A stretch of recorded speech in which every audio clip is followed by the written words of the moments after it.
Ustaz Somad, boleh kami makan daging kurban ini? Bukan boleh, malah diperintahkan. Fakulu minha, makanlah daging hewan kurbanmu itu. Diperintahkan, tapi perintahnya bukan wajib, perintahnya sunat. Maka yang paling bagus adalah ambil hati hewan kurban, potong dikit, cuci. Ini sekarang banyak orang potong langsung bakar. Kamu makan najis, karena darah itu haram hukumnya. Nggak boleh makan darah. Cuci bersih, kasih jeruk, kasih garam, bakar, makan hatinya. Littabarruk, untuk ngambil barokah. Dagingnya, wa at'imul ba'isal faqir. Dagingnya, bagikan semua ke fakir miskin. Itu yang paling afdol. Siap? Saya nggak siap. Masa nggak dapat daging? Jadi siapa yang paling mau bagus tinggi kualitasnya, ambil hatinya dikit, cuci, bakar, makan. Sebelum makan apa-apa. Karena dari subuh sampai ke sholat Idul Adha nggak makan apa-apa. Beda dengan Idul Fitri. Idul Fitri makan dulu baru sholat. Idul Adha nggak ada makan apa-apa. Betul Pak Ustadz, saya setiap tahun begitu Idul Adha. Dari subuh sampai ke sholat nggak ada makan apa-apa. Kata istrinya dari belakang, memang nggak makan tapi 3 batang. Maksudnya nggak ada makan apapun.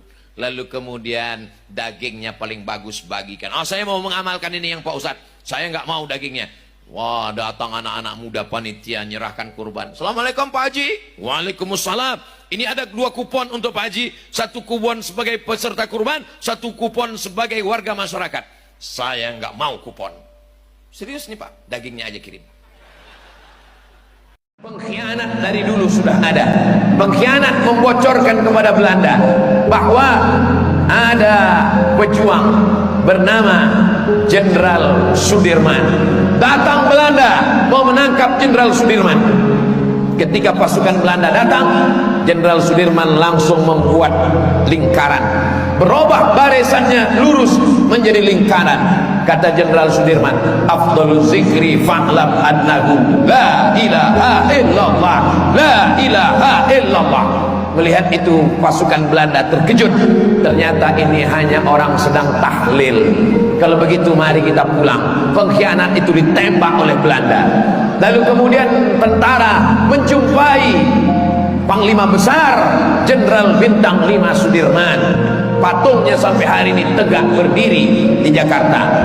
Jenderal Sudirman katanya tak bisa ditangkap. Apa betul Jenderal Sudirman punya jimat? Kata Jenderal Sudirman, betul, saya punya jimat. Mana jimatnya? Jimatnya bukan yang tertulis diikat di pinggang. Jimat saya 3, kata Jenderal Sudirman. Apa jimatnya? Yang pertama, wudhu saya tak pernah putus. Yang kedua, zikir saya tak pernah berhenti. Yang ketiga, sholat tak pernah tinggal. Walaupun sedang bergerilya, kena penyakit malaria, di dalam hutan, ditandu, namun sholat tak pernah berhenti. Kami pakai pakaian perang. Bagaimana kami sholat? Selama pakaian suci. Ini kaki berbungkus batu, tak perlu disiram, tutup diusap, pakai mazhab masul khufain. Muka dibasuh, tangan dibasuh, kepala diusap, telinga diusap, kaki diusap, tetap sholat. Dalam perang, gimana sholat? Ada namanya sholat khauf, sholat takut. Imamnya 1, makmumnya 2 baris. Baris pertama sholat, baris kedua menjaga, melihat musuh. Selesai baris pertama, baris kedua maju, baris pertama mundur ke belakang, menjaga.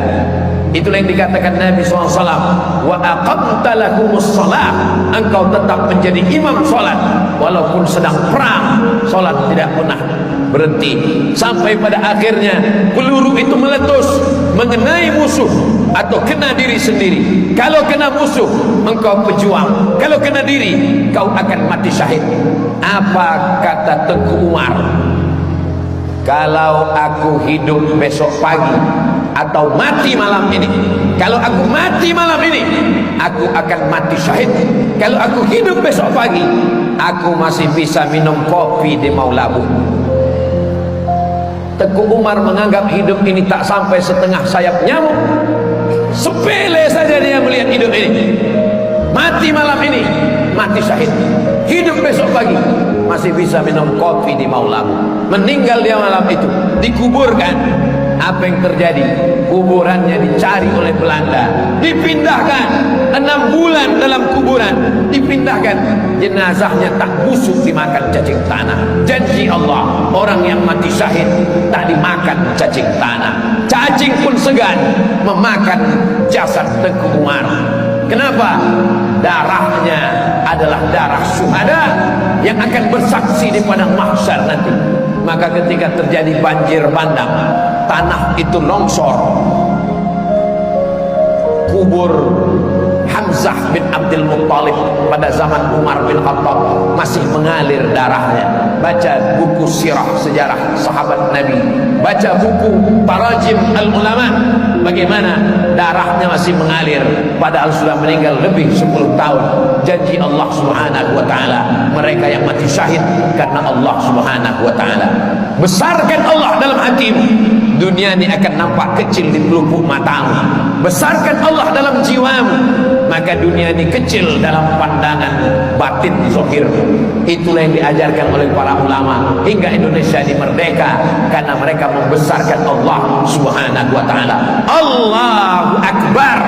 Jabatanmu kecil, kekuasaanmu kecil, bintangmu kecil, yang besar hanya Allah. Allahu Akbar. Masalah yang kita hadapi ini kecil, yang besar itu hanya Allah Subhanahu wa taala. Pelajaran yang ketiga, jadikan jabatan TNI, Polri, ASN sebagai sarana amar ma'ruf nahi mungkar. Mengajak sholat saya bisa, mengajak tabligh akbar Ustaz Jalfatullah bisa, tapi melarang orang jual ganja, melarang orang pakai sabu-sabu, melarang orang lem kambing, melarang orang korupsi, ini hanya bisa dilakukan TNI, Polri. Pistol masih besi, pakai. Polisi tak perlu pakai dalil, polisi tak perlu pakai ceramah, polisi tak perlu pakai suara menggelegar, tak perlu membacakan ayat innamal khamru wal maisiru wal ansabu wal azlamu, sesungguhnya khamar, narkoba, judi, tak perlu. Dengan lemah lembut pakai pistol, main judi, main olaga ayam, main. Pistol masih menyala, masih besi, pakai untuk amar ma'ruf nahi mungkar. Kenapa Ustaz hari ini bersemangat berapi-api? Karena yang di hadapan Ambo Eko adalah TNI, Polri, dan ASN yang masih aktif. Kalau sudah pensiun tak perlu menyala seperti ini, cukup dengan seluruh. Bapak Ibu sekalian, Eko pembekalan TNI Polri dan akan pensiun. Mari banyak-banyak beristighfar, malaikat maut ladake.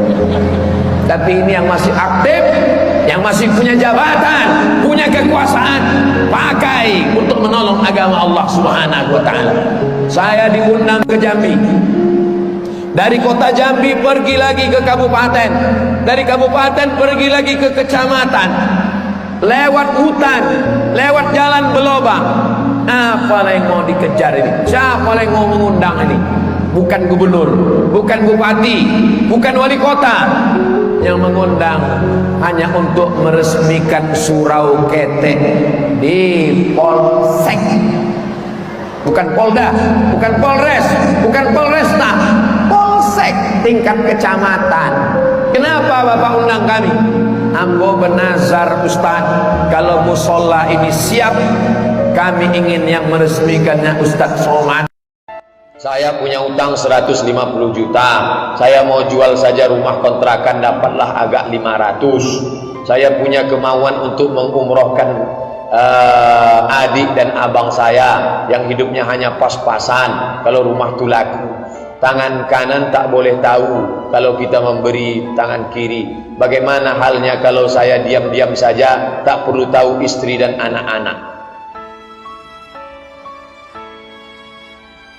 Jamaah udah tahu.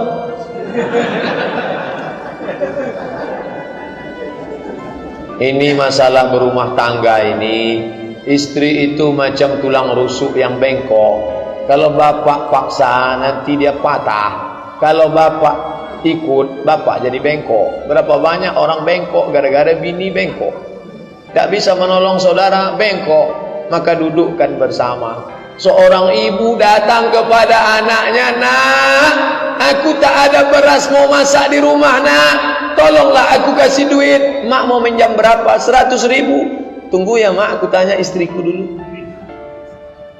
Kalau ada anak macam ini, kasih tahu ke saya, biar saya pukul kepalanya. Ini tak cocok diceramahi lagi. Emaknya yang mengandung dia 9 bulan 10 hari, meregang nyawa mak tu melahirkan dia. Mau ditanyanya pula bininya dulu yang jumpa dia setelah umur 25 tahun. Entah anak siapa dia, entah dia anak siapa. Hanya diikatkan dengan akad aku terima nikah dengan mahar sebetul cincin emas tunai. Oh, ini orang tak mengerti. Ustaz ini marah karena ini atau marah karena belum sarapan pagi? Jadi anak perempuan ibu kasih tahu dia, "Anakku, kau nanti jadi istri orang, kau ikut dia, tapi dia itu ikut maknya. Kalau sesuai dengan tuntunan syariat Islam. Anakku, kau punya 5 hak, nak. Apa hakku, mak? Suamimu wajib memberi kau 5: makan, pakai, tempat tinggal, perhatian, pendidikan. Makan, pakai, tempat tinggal, pendidikan, perhatian. Masalah dia mau membelanjai orang tuanya, hasil dari usaha dia, itu bakti dia, nak. Tak usah kau urus-urus." Itu disampaikan ke anak perempuan kita. Anak laki-laki kita juga didudukkan. Kau jangan diam-diam, kau mesti bicara. Ada namanya akhlak. Ini tak bisa disampaikan pada nasihat pernikahan. Petantun, petatah, petiti, pantun, petatah, petintih dari jam 7 Ustaz Somad itu datang sampai jam 9. Akhirnya barulah masuk. Jumpa itu ini segala macam kata sambutan habis. Sungkem itu ini menangis-nangis, meraung-raung, meratap, habis jam 11. Berikut ini marilah kita dengarkan nasihat pernikahan dari Al-Mukarram Ustaz Abdul Somad LC. Tak cukup, bukan begitu menasihati anak. Dudukkan dia 1 hari, panggil Ustaz Mustafa Umar. "Ustaz, anak saya ini mau menikah 3 hari lagi. Tolong Ustaz nasihati dia." Begitu nasihat. Dudukkan dia. Itu nasihat pernikahan, itu seremonial belaka. Hanya mencukupkan penderitaan saja. Orang dari tadi menunggu makan, datanglah Ustaz Abdul Somad ceramah. Apa kata orang? Inilah pelengkap penderitaan kamu. Tuh. Bukan begitu menasihati nikah. Asal sudah 5 dikasih dia, makan, pakai, tempat tinggal, pendidikan, perhatian, maka bapak punya uang, punya harta, itu terserah bapak mau urus untuk apa, selama di jalan Allah Subhanahu